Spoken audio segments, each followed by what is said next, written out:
Razole YCP ticket గెలిచే వాళ్ళకే ఇవ్వాలి అన్నారు ఆ పార్టీ నేత రాపాక వరప్రసాద్. సర్వీస్ చేయించుకున్నా తనకు ఎలాంటి అభ్యంతరం లేదని తెలిపారు ఆయన. ఎవరినో తీసుకొచ్చి ఇక్కడ పెడితే మాత్రం ఇబ్బంది అవుతుంది అన్నారు. టికెట్ తనకే ఇవ్వాలని అడగటం లేదన్నారు.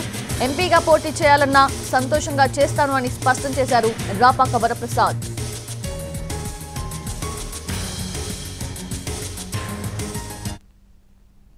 ఇక్కడ ఏ కార్యక్రమం చెప్పినా ప్రభుత్వం ఆదేశించిన అన్ని కార్యక్రమాలు చేసాం. ఒకసారి ఆలోచన చేసి ఏది ఏమైనా ఈ రాజోలు గెలవాలి, జగన్మోహన్ రెడ్డి గారు ముఖ్యమంత్రి అవ్వాలి, అదే ఒక ఆలోచన. నాకే ఇవ్వాలని నేనేం చెప్పను. ఎవరికి ఇచ్చినా రాజోలు గెలిచే విధంగా మాత్రం ఎవరైతే గెలుస్తారో సర్వేలన్నీ చేయించుకుని ఎవరు గెలుస్తారో వారి టికెట్ ఇవ్వండి. అంతేగాని నేను నాకేమని కూడా నేను చెప్పను. మీ సర్వేలో ఇతను గెలుస్తాడు, ప్రజలు ఇతను అయితే ఓటు వేస్తారు అనుకుంటే అతనికే ఇవ్వండి. కానీ ఎవరినో తీసుకొచ్చి ఇక్కడ పెడితే కొంత ఇబ్బంది అవుతుంది. ఆయన గెలిచినా మాకు అభ్యంతరం లేదు, కానీ గెలిచే సూచనలు కనిపించట్లేదు.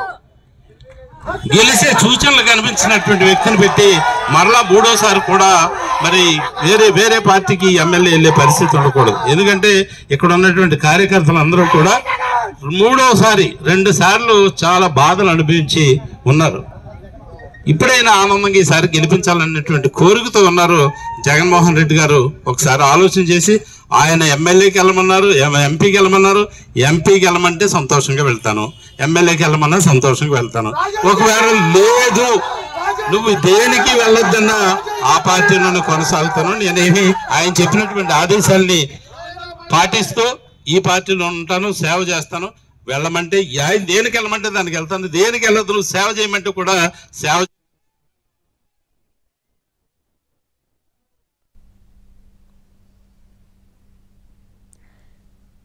రైట్, అది ఇదే అంశానికి సంబంధించి పూర్తి అప్డేట్స్ మా ప్రతినిధి శ్రీనివాస్ అందిస్తారు. శ్రీనివాస్, రాపాక వరప్రసాద్ ఇప్పుడు చేసిన ఈ వ్యాఖ్యల ఆంతర్యం ఏంటంటే గతంలో ఆయన చేసిన వ్యాఖ్యలు ఒకలా ఉన్నాయి, ఇప్పుడు ఒకలా ఉన్నాయి. సో ఎలా చూడాలి? రూపాయల సంక్షేమాన్ని రాష్ట్రంలో పేదవాడికి అందించి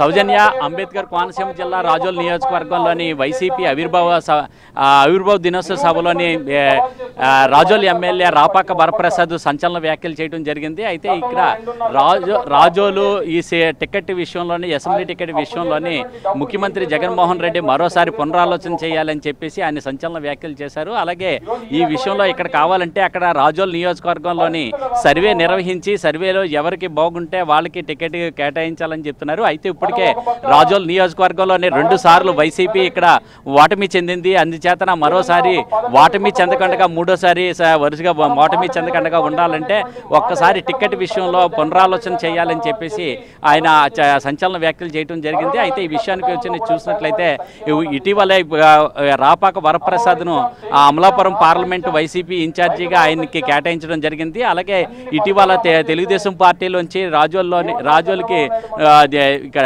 వైసీపీ తీర్థం పుచ్చుకున్న మాజీ మంత్రి గొల్లపల్లి సూర్యారావుకి రాజోలు నియోజకవర్గ వైసీపీ ఇన్ఛార్జిగా నియమించడం జరిగింది. దీంతో ఒక్కసారిగా ఈ రాజోల్లోని గొల్లపల్లి సూర్యారావుకు ఇన్ఛార్జిగా ఇవ్వడంతో ఒక్కసారిగా రాపాక వరప్రసాద్ షాకు గురి అవ్వడం జరిగింది. అయితే గతంలో జగన్మోహన్ రెడ్డి ఎక్కడి నుంచి పోటీ చేయమంటే అక్కడి నుంచి పోటీ చేస్తాను, నన్ను పార్లమెంట్కి వెళ్ళమంటున్నారు, అక్కడి నుంచి ఆయన పోటీకి సిద్ధమని చెప్పేసి ఆయన ప్రకటించడం జరిగింది. అయితే అక్కడ చూసినట్లయితే అమలాపురం పార్లమెంటు స్థానానికి సంబంధించి అక్కడ చింత అనురాధ తన పోటీ నుంచి తప్పుకుంటున్నానని చెప్పేసి తను ఏ విధమైన స్పందన లేకపోవడంతో ఆమె పోటీ నుంచి తప్పుకుంటానికి ఆమె అంగీకరించడంతో అక్కడ పార్లమెంట్కి వెళ్ళడానికి ఇక్కడ రాపాక ఖరారు చేయడం జరిగింది. అయితే దీంతో ఒక్కసారిగా తను రాపాక వరప్రసాద్ ఈరోజు చూసిన వ్యాఖ్యలను బట్టి చూసినట్లయితే ఆయన మాట మార్చినట్టు కనపడుతుంది.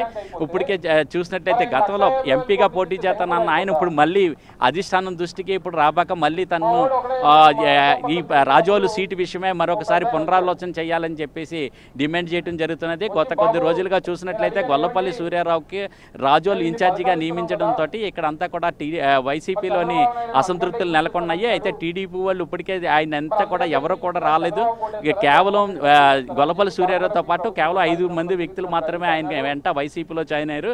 అయితే సొంత బలం ఏమీ లేకపోవడంతో గొల్లపల్లికి షాకు గురయ్యారు. ఆయన ఒంటరిగానే ఉండిపోతున్న పరిస్థితులు నెలకొంటున్నాయి. అయితే ఈ నేపథ్యంలో రాపాక వరప్రసాద్ అలాగే గొల్లపల్లి సూర్యారావు కలిసినప్పటికీ కూడా అయితే ఇక్కడ సద్దుమణుగుతాయి వివాదాలని అనుకున్నప్పటికీ కూడా అయితే ఈ రోజు జరిగిన పార్టీ ఆవిర్భావ దినోత్సవంలోనే రాపాక చేసిన వ్యాఖ్యల నేపథ్యంలో చూసినట్లయితే ఇక్కడ గందరగోళ పరిస్థితులు మళ్ళీ తలెత్తుతున్నాయి. అయితే ఇప్పుడు వైసీపీ టికెట్ విషయంలో అధిష్టానం ఏ విధంగా నిర్ణయం తీసుకుంటుంది అనేది మీద మళ్ళీ వేచి చూడవలసిన పరిస్థితి కనిపిస్తుంది. అయితే ఇక్కడ చూస్తే రాజోల్ నియోజకవర్గంలోని గత ఎన్నికల్లోనే రాపాక వరప్రసాద్ జనసేన పార్టీ తరఫున 52,600 ఓట్ల మెజార్టీతో ఆయన అప్పుడు గెలుపొందడం జరిగింది. తర్వాత అనంతరం ఒక సంవత్సరంలోనే మళ్ళీ వైసీపీ తీర్థం పుచ్చుకున్నారు. 4 ఏళ్లుగా వైసీపీ ఇన్ఛార్జిగా రాజోల్ నియోజకవర్గంలో పనిచేస్తున్నారు. ఆయన పార్టీని అంతా కూడా పటిష్టపరుచుకున్న సమయంలో ఈసారి ఎన్నికల్లో ఎలాగైనా విజయం సాధించాలి, వైసీపీ అభ్యర్థిగా రంగంలో దిగాలని చెప్పేసి అంతా సిద్ధం చేసుకున్న తర్వాత ఇక్కడ గొల్లపల్లి సూర్యారావు టీడీపీ నుంచి ఇక్కడ వైసీపీలో చేరడంతో ఇక్కడ అంతా కూడా మళ్ళీ అయోమయ పరిస్థితులు నెలకొన్నాయి. కార్యకర్తలందరూ కూడా ఆయన రాజోలు ఎమ్మెల్యే రాపాక వరప్రసాద్ ఆయన అంటే నన్ను ఇక్కడ రాజోల్లో చాలా బలమైన క్యాండిడేట్గా తను ఉన్న కారణంగా తను ఇక్కడ నుంచి మార్పు చేయరని చెప్పేసి ఆయన భావించడం జరిగింది. అలాగే అందులోని కూడా పార్లమెంట్కి వెళ్ళటానికి కూడా చూసినట్లయితే పార్లమెంట్కి వెళ్ళటానికి తనకు ఇంగ్లీష్ కానీ హిందీ కానీ భాష నాకు ఏ విధంగా రాదు, నన్ను పార్లమెంట్కి పంపించడం వల్ల ప్రయోజనం ఏంటి అని ఉంటుందని చెప్పి తన అనుచరుల దగ్గర కూడా అనటం జరిగింది. అయితే ఈ నేపథ్యంలో తనను పార్లమెంట్కి పంపించడం అనేది జరగదనే ఉద్దేశంతో తను ఎక్కడి నుంచి పోటీ చేయమన్నా పోటీ చేస్తాను, లేకపోతే పోటీ చేయొద్దని ఇంట్లో కూర్చో పార్టీకి సేవ చేయమన్నా కూడా సేవ చేయడానికి సిద్ధంగా ఉన్నానని చెప్పేసి రాపాక చెప్పడం జరిగింది. అటువంటి రాపాక ఇప్పుడు మళ్ళీ మరొకసారి ముఖ్యమంత్రి జగన్మోహన్ రెడ్డిని ఈ రాజోలు టికెట్ విషయమే పునరాలోచన చేసుకోవాలని చెప్పేసి వ్యాఖ్యలు చేయడం అనేది సంచలనం కలిగిస్తున్నాయి. ఇటు వైసీపీలో చూసినట్లయితే వైసీపీలో ఇప్పటికే గొల్లపల్లి సూర్యారావుని ఇన్ఛార్జిగా ఇవ్వడంతో ఆయన ఇన్ఛార్జిగా ఇక్కడ బాధ్యతలు స్వీకరించారు. ఈ నేపథ్యంలోనే తను ఈ పార్టీలో తనకు టికెట్ రాదు, ఇంక ఈసారి గొల్లపల్లికే టికెట్ ఖరారు అయినట్లేనని చెప్పేసి ఆయన భావించిన ఆయన రాపాక షాకు గురి కావడంతో ఈ విధమైన వ్యాఖ్యలు చేశారని చెప్పేసి రాజకీయ విశ్లేషణలు జరుగుతున్నది. అయితే ఈ నేపథ్యంలో చూసినట్లయితే రాజోల్ నియోజకవర్గంలోనే ఒక గందరగోళ పరిస్థితులు నెలకొంటున్నాయి. రాపాక అనుచరులందరూ కూడా రాపాకకే ఇక్కడ టికెట్ ఇచ్చినట్లయితేనే ఇక్కడ వైసీపీ గెలుపు అవకాశాలు ఉంటాయి. ఇప్పటికే వైసీపీ చూసినట్లయితే వరుసగా 2 సార్లు ఇక్కడ ఓటమి చెందడం జరిగింది. అయితే ఇప్పుడు మరోసారి ఈ రాపాకు టికెట్ ఇవ్వకపోతే ఇక్కడ వైసీపీ మరొకసారి ఓటమి చెందే అవకాశాలు ఉంటాయి అని చెప్పేసి వాళ్ళందరూ కూడా ఆవేదన వ్యక్తం చేస్తున్నది. అయితే కార్యకర్తల మనోవేదన కూడా అధిష్టానం గుర్తించి తమ నిర్ణయాన్ని మార్చుకోవాలని చెప్పేసి రాపాక కూడా కోరడం జరుగుతుంది.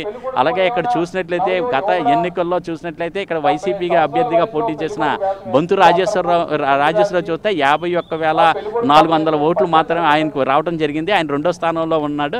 ఆయన ఈ వైసీపీ నుంచి రాజీనామా చేసి టీడీపీలో జాయిన్ అయిపోవడం జరిగింది.